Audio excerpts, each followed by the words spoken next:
અને આપણે એક આપણી લાડકી બેન માટે ગીત ગાવું હોય, કારણ કે આપણે બધાને ઘરમાં એક નાની બેન તો હોય, કારણ કે બધાને આપણી લાડકી હોય, એટલે એક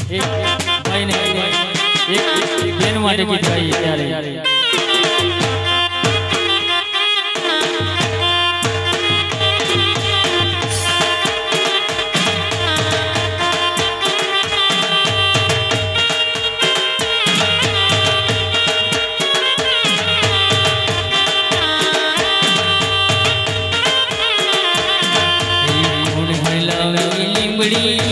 कौन झुलावे